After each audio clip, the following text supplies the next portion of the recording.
Hello friends, today we are going to learn about the basic concept of electricity, that is potential difference. So what is potential difference? Potential difference is actually the work done in moving a unit positive charge from one point to another point. Before understanding potential difference, we should first understand what actually is potential. Potential.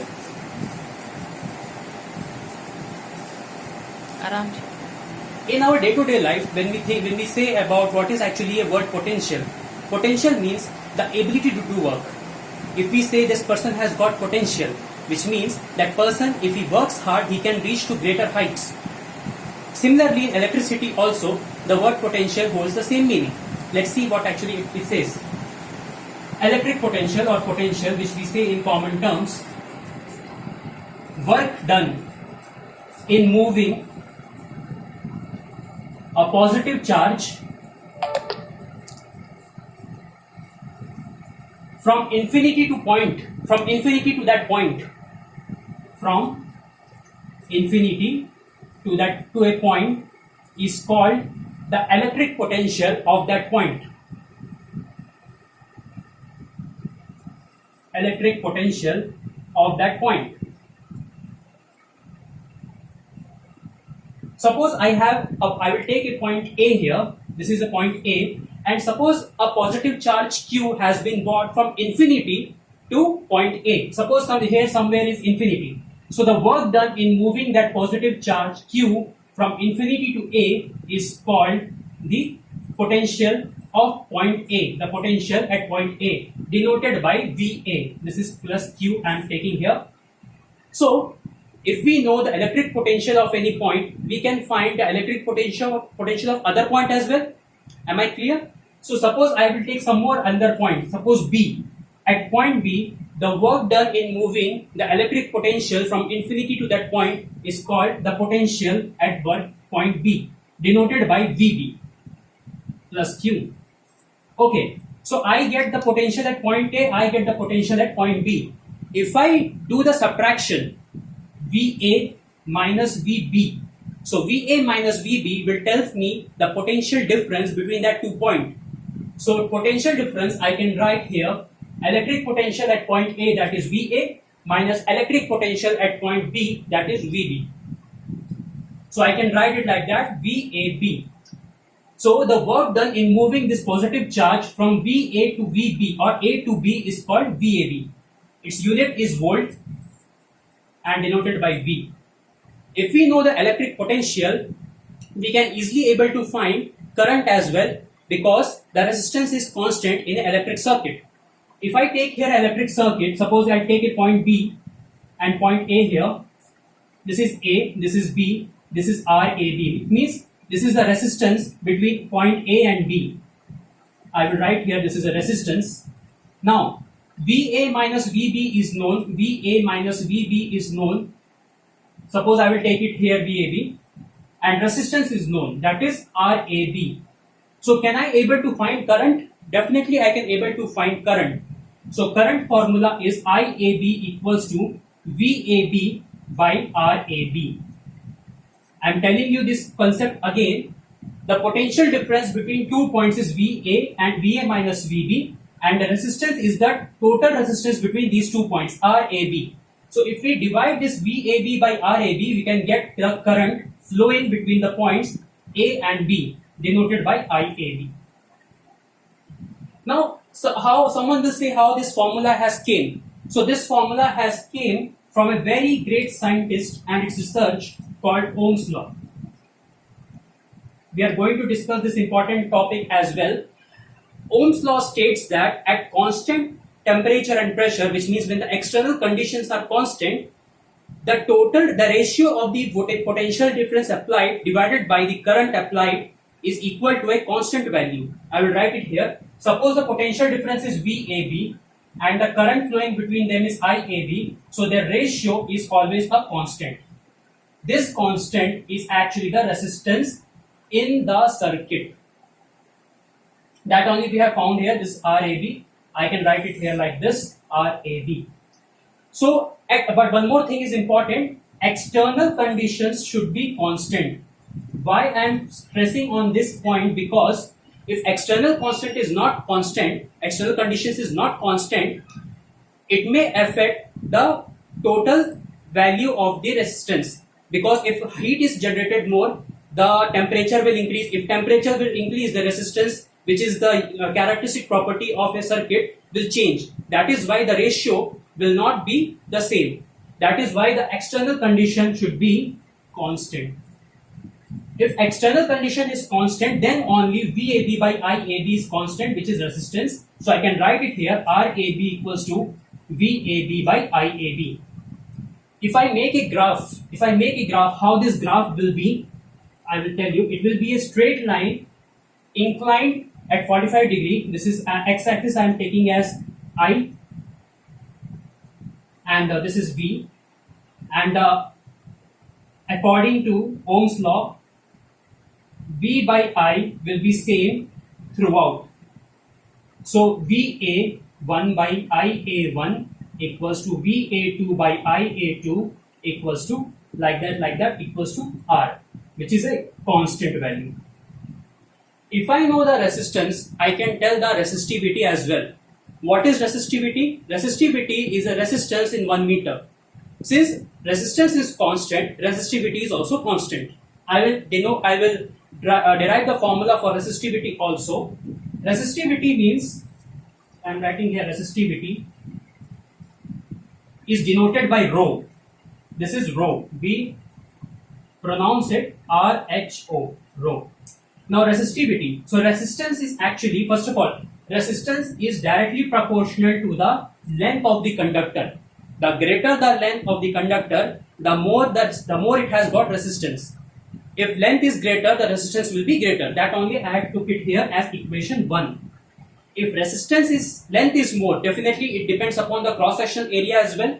So resistance is directly proportional to the cross-sectional area. Mind it, what is the difference between area and cross-sectional area means, if you cut a conductor and place this whole surface area towards your face, this is like, in this case I am taking my pen, this area is called the cross-sectional area. So if cross-sectional area is more, the amount of resistivity or amount of resistance is more. That only I have drawn it here. R is directly proportional to the length of the conductor. R is directly proportional to the area of the conductor. I gave it here the second equation. Mixing together, or from equation 1 and 2, can I write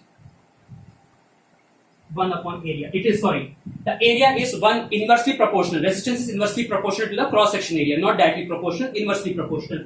So R is directly proportional to L by A. So that is, if that cross, I am doing it again. Resistance is directly proportional to the length, and resistance is inversely proportional to the area of cross section. So if area of cross section is more, the resistance will be less. So R is directly proportional to L by A. Now this proportionality sign should be removed with one constant, then only it become equal according to mathematically. So R equals to rho L by A. This rho is actually the resistivity. So now if I bring this R towards my left hand side, this rho and left hand side and R in right hand side, I can write rho equals to R A by L. Resistance into cross sectional area of conductor upon length of the conductor. So I can write this length, area, can I write it like this? Area will be L square or centimeter square. So if I cross this length of this area, it will become RL, which means it will become ohm meter. Resistance, the unit of resistance is ohm. I forgot to write here, this is ohm. We call it as ohm. So now resistivity is resistance meter. So in 1 meter, what is the resistance offered that is equal to the resistivity? Once we know resistivity, we can also tell about the resistance. Mind it, resistance is the characteristic property of the conductor. We cannot change resistance, we cannot change resistivity, but we can change the ratio between V and I. Okay.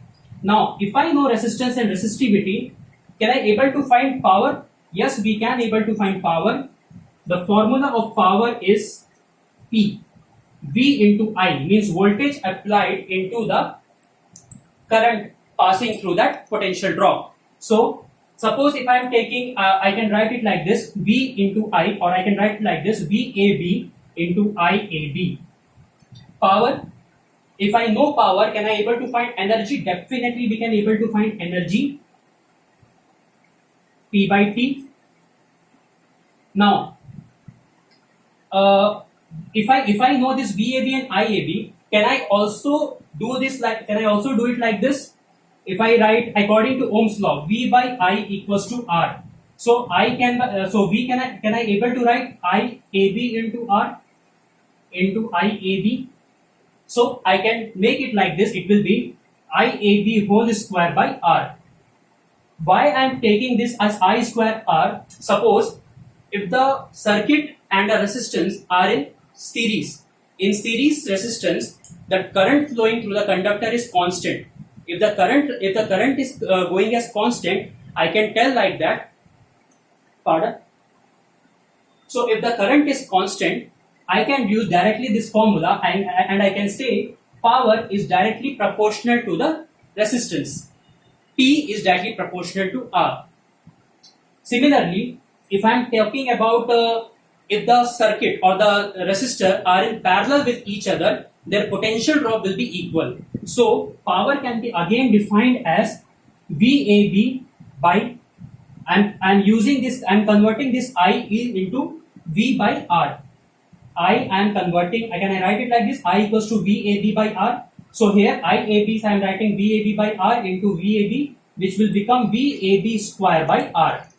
So in this case, power consumed is inversely proportional to the resistance. That is why in our day-to-day circuit, electric circuit and household circuit, we have parallel power, we have a parallel combination of resistance so that the power consumption will be minimum.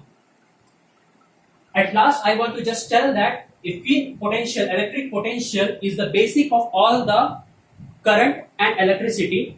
And one more thing I want to tell, wherever there is a current, potential difference is there. But wherever there is potential difference, it is not necessary the current has to be present. One good example is potentiometer or voltmeter. Voltmeter, when you check the voltage, you have to just take the two sides and place it in the conductor and it will give the value of the voltage. But it is taking the negligible amount of current. So that is why current is a independent quantity and voltage is a dependent quantity. Now, if I take Ohm's law here, Ohm's law, so it comes from the same thing. V is directly proportional to I.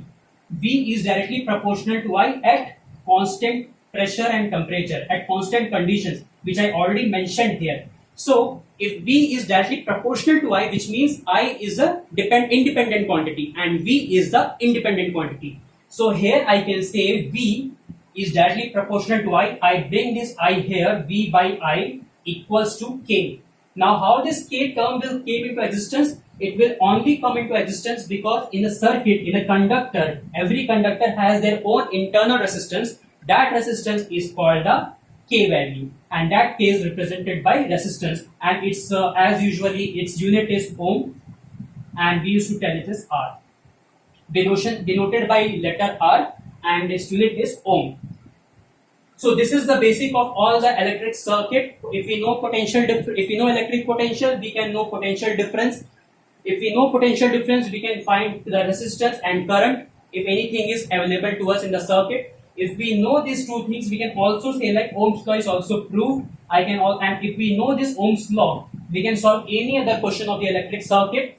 If we know the resistance, we have also found the resistivity. Resistivity is what? Resistance in 1 meter. So resistance, I am going this again, resistance is directly proportional to the length of the conductor but inversely proportional to the curved surface area or the cross-sectional area of the conductor.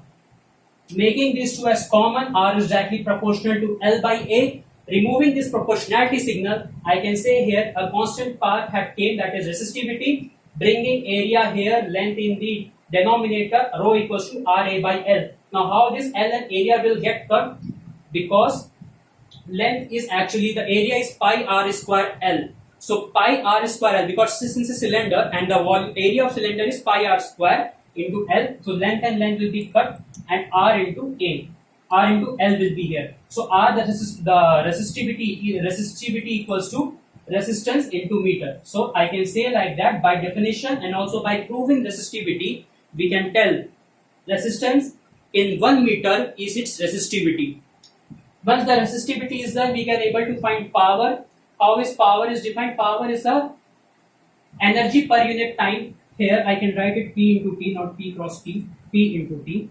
So energy per unit time, if I bring time divided by energy, it becomes power. But here, since potential and current is there, if we directly multiply this potential and current, the power will come. Now if suppose again, if the series, it's a series combination, then I square R. If it is a parallel series parallel combination, it will become V square by R. So in this case, the power consumed we can change using these two formulas. Hope you have liked this video. Thank you. अच्छा